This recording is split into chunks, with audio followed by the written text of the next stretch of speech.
கோவை விமான நிலையத்தில் ஹிந்துஸ்தானி அவ்வாம் மோர்ச்சா கட்சியின் தலைவரும் மத்திய சிறு குறு தொழில்துறை அமைச்சருமான ஜிதன் ராம் மாஞ்சியை அக்கட்சியின் தொண்டர்கள் உற்சாகமாக சால்வை அணிவித்தும் மாலை அணிவித்தும் வரவேற்றனர்.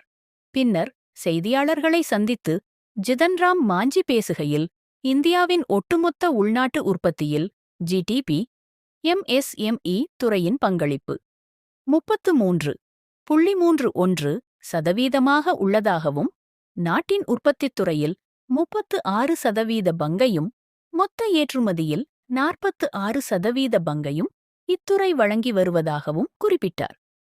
ஒரு நாட்டின் வலிமை அதன் ஏற்றுமதி அளவை வைத்தே கணக்கிடப்படும் நிலையில், இந்திய பொருளாதாரத்தின் உண்மையான முதுகெலும்பாக எம்எஸ்எம்இக்கள் திகழ்வதாக அவர் புகழாரம் சூட்டினார்.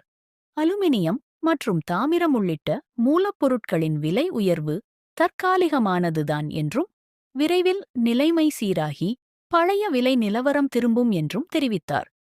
ஜாப் ஒர்க் செய்யும் நிறுவனங்களுக்கு ஜிஎஸ்டி விகிதத்தை 18% இருந்து 5% குறைக்க கோரிக்கை விடுக்கப்பட்டுள்ளதாகவும், இதுகுறித்து விரிவாக ஆய்வு செய்யப்படும் என உறுதியளித்தார்.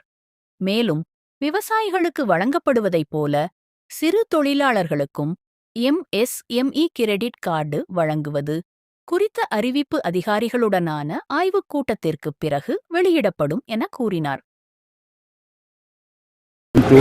And for that I have called a official meeting here, and after conducting the meeting of official, we shall be advancing our fact ki what is here. MSME credit card कब तक मिलेगा? I will say after meeting.